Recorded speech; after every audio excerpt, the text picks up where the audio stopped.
जय हिंद दोस्तों, आप सभी का स्वागत है आपके अपने सैनिक वेलफेयर यूट्यूब चैनल में। दोस्तों, जितने भी defence pensioners, defence civilian pensioners और उनके फैमिली पेंशनर्स, इन सभी के लिए एक बहुत अच्छी खबर है। और वो खबर इसलिए है कि अब इस पर्स के अंदर संशोधन हो गया है। देखिए दोस्तों, मैं आपको कुछ फिगर दिखाता हूँ। देखिए, 33 लाख पेंशनर्स हैं, डिफेंस पेंशनर्स और डिफेंस सिविलियन पेंशनर तथा फैमिली पेंशनर्स को मिलाकर, और उनमें से अब तक 20,63,058 पेंशनर्स का डेटा पुराने पेंशन सिस्टम से अब नए पेंशन सिस्टम यानी कि इस पर्स में माइग्रेट हो चुका है। और ये माइग्रेशन होने के साथ ही साथ इस पर्स में बहुत सारी समस्याएं आई। उन समस्याओं के कारण काफ़ी लोगों के अभी तक डेटा अपडेट भी नहीं हुए हैं, और बहुत सारे पेंशनर्स के लाइफ सर्टिफिकेट सबमिट नहीं हुए, और काफ़ी पेंशनर्स का इनकम टैक्स भी कटना शुरू हुआ क्योंकि उनके पैन कार्ड अपडेट नहीं है।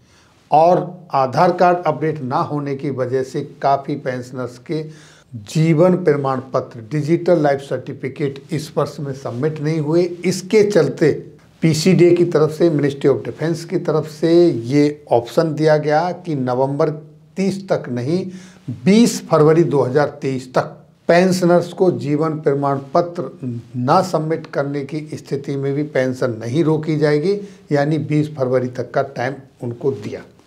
और बैंकों को भी निर्देश दिया कि वो इस पर्स में जो पेंशनर्स माइग्रेट हो गए हैं उनका जीवन प्रमाण पत्र लें। लेकिन अब इस पर्स में संशोधन हो गया है और अब आपको इस समस्या से छुटकारा मिलेगा। वो किस तरीके से मिलेगा, ये आपके सामने एक लेटर है जो कि 14 फरवरी 2023 को सेना मुख्यालय की तरफ से जारी किया गया है, और जिसकी कॉपी ऑल रिकॉर्ड ऑफिसेस यानी जितने भी रिकॉर्ड ऑफिसेस हैं सबके पास भेज दी गई है। सब्जेक्ट जैसा कि आप यहाँ देख पा रहे हैं, capturing of Aadhaar number in इस पर्स, माइनर मिसमैच इन नेम्स, यानी कि जो डेमोग्राफिक वैलिडेशन फेल होता था जिसकी वजह से ये आधार अपडेट नहीं हो रहा था, अब उसमें संशोधन हो गया है। जैसा कि आप सभी जानते हैं कि जो पुराने पेंशनर्स हैं उनके आधार, पैन कार्ड, उनके पेंशन के रिकॉर्ड ऑफिसेस के साथ अपडेटेड नहीं थे, लेकिन बैंकों में अपडेटेड थे। तो इस पर्स में जब ये माइग्रेशन शुरू हुआ तो बैंकों से आधार कार्ड और ये डेटा इस पर्स में लिया गया, लेकिन वहाँ पर भी बहुत सारे पेंशनर्स का डेटा अपडेट नहीं था। और उसमें जब ये डेटा अपडेट कर रहे थे तो डेमोग्राफिक वैलिडेशन फेल होने की वजह से वो अपडेट नहीं हो पा रहा था। और उसमें वैलिडेशन फेल किस वजह से हो रहे थे, वो बहुत ही छोटी छोटी चीज़ें थी लेकिन बड़ी इम्पोर्टेंट थी। जैसे abbreviated names in either document, यानी कि या तो आपके सर्विस डॉक्यूमेंट के अंदर आपका नाम में गलत है, या फिर आपके आधार कार्ड में जो आपका आधार कार्ड है वहाँ पर आपका नाम के स्पेलिंग में मिसमैच है, एब्रीविएशन में गड़बड़ है। जैसे क्या था, देखिए, first middle and last name jumped, यानी किसी का फर्स्ट नेम, किसी का लास्ट नेम, किसी का मिडिल नेम इधर से उधर हो गया तो फेल हो गया। दूसरा, जैसे किसी के चौहान की स्पेलिंग CHOUHAN है, यानी ये हो सकती है कि आपके आधार में हो या आपके PPO सर्विस रिकॉर्ड में हो, और दूसरे में चौहान CHAUHAN। इसी तरीके से राठौर ऐसे भी लिखा हो सकता है और ऐसे भी लिखा हो सकता है। किसी के नाम पे चौधरी एक डॉक्यूमेंट में, किसी का चौधरी इस तरीके से तो दूसरे डॉक्यूमेंट में इस तरीके से। किसी डॉक्यूमेंट में रीता में, यानी कि या तो आधार में या उसके पेंशन डॉक्यूमेंट में PPO में रीता इस तरीके से लिखा या इस तरीके से लिखा, इस वजह से। दूसरा, किसी के नाम में राजकुमार, राज और कुमार के बीच में स्पेस है, और दूसरे डॉक्यूमेंट में राजकुमार के बीच में स्पेस नहीं है, सीधा लिख दिया है। जैसे दूसरा एग्जाम्पल, हरिहरन, यहाँ स्पेस दिया और यहाँ पर कोई स्पेस नहीं दिया है। इस तरह से ये डेमोग्राफिक फैला रहे थे। और जैसे किसी का एब्रीविएशन कहीं और लगा दिया, किसी का नहीं, कोई वर्ड छूट गया, इस वजह से तो ये नहीं हो पा रहे थे, या किसी का सैल्यूटेशन, किसी के आगे हवलदार लगा दिया, किसी का रैंक लगा दिया, किसी के सामने मिस्टर या श्रीमती लगा दिया, और किसी के एक डॉक्यूमेंट में दूसरे डॉक्यूमेंट में नहीं लगा।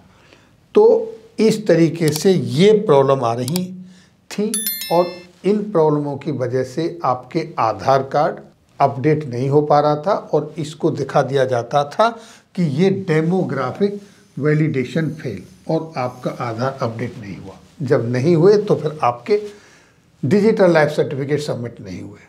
कुछ लोगों ने आधार में करेक्शन कराया। अब यहाँ करेक्शन कराने के बाद उनके पीपीओ में या पेंशन तो मिलना शुरू हुआ, उनके दूसरे डॉक्यूमेंट में फिर मिसमैच होना शुरू हो गया।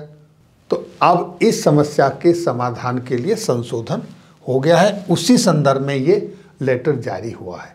दोस्तों, जैसे ही आप स्पर्श पोर्टल पर जाएंगे तो इस तरह का इंटरफेस आपके सामने खुल कर आएगा, और आपने यहाँ पर लॉगिन नहीं करना है, ये आपने प्री लॉगिन अपडेट करना है। और प्री लॉगिन अपडेट कैसे होगा, आप यहाँ पर देखिए दोस्तों, ये न्यूज़ फ्लैश हो रही है, अपडेट मोबाइल नंबर, अपडेट आधार नंबर। इस तरीके से या तो यहाँ पर क्लिक करें, या ये जो सर्विसेज है यहाँ पर क्लिक करें, तो आपको एक ऑप्शन मिलेगा। सर्विसेज पर अगर आप जाते हैं तो आपके सामने ये आ गया अपडेट आधार नंबर, आप यहाँ पर क्लिक करिए। जब आप यहाँ इस तरीके से जब आप क्लिक करेंगे तो फिर आपके सामने देखिए यहाँ पर आता है पीपीओ नंबर। स्पर्श का जो आपको मैसेज मिला है वो पीपीओ नंबर आप यहाँ पर फिलअप करें। उसके बाद inter details legacy PPO number, जो पुराना 12 डिजिट का आपका नंबर है वो आप यहाँ पर फिलअप करें। इन दोनों कॉलमों को फिलअप करने के बाद वेरीफाई इन प्रोसीड, इस पर क्लिक कर दीजिए। तो उसके बाद आपने लॉगिन करना है। लॉगिन करने के बाद लॉगिन में क्या करना है, आपके सामने ये पॉपअप विंडो खुल के आए। आपके सामने पॉपअप विंडो खुल के आए, यूज़र नेम डालिए, पासवर्ड डालिए जो आपके पास आया हुआ है, और यहाँ पर ये कैप्चा फिलअप कर दीजिए, लॉगिन करेंगे। जब आप यहाँ पर ये डेटा भर देंगे, लॉगिन कर देंगे, तो इस तरीके से आपका पेज खुलकर सामने आ जाएगा। और इसमें आपके माई डॉक्यूमेंट, यानी कि ये जो आपके सामने माई डॉक्यूमेंट्स है, यहाँ पर जब आप क्लिक करेंगे तो आपके आधार की इमेज आपको नज़र आएगी, यानी कि आप यहाँ पर अपने आधार की इमेज चेक कर सकते हैं। तो दोस्तों, ये जो पेंशनर्स की समस्या थी, इसके लिए एक हाई लेवल मीटिंग हुई। उस हाई लेवल मीटिंग में ये स्पर्श के ऊपर ये डिसाइड किया गया कि ये अब मैनुअल वेरिफिकेशन होना चाहिए। उसके लिए ऑप्शन खुला। ये किस तरीके से होगा वो देखिए दोस्तों।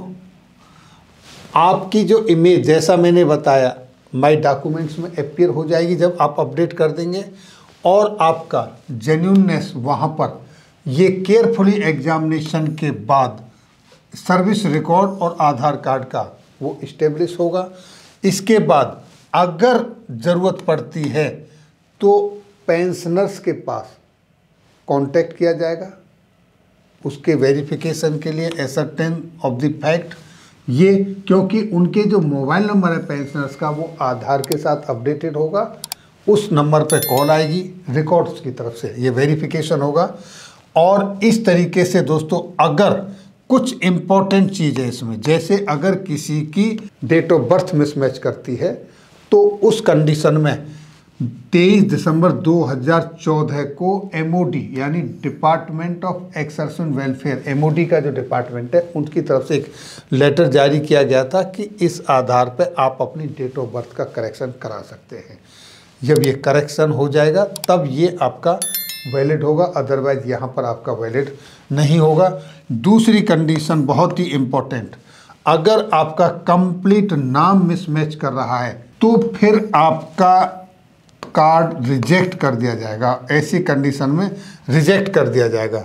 नेक्स्ट पॉइंट देखिए, once the authentication is done by the verifier through his digital signature token, the Aadhaar number will get updated in स्पर्श।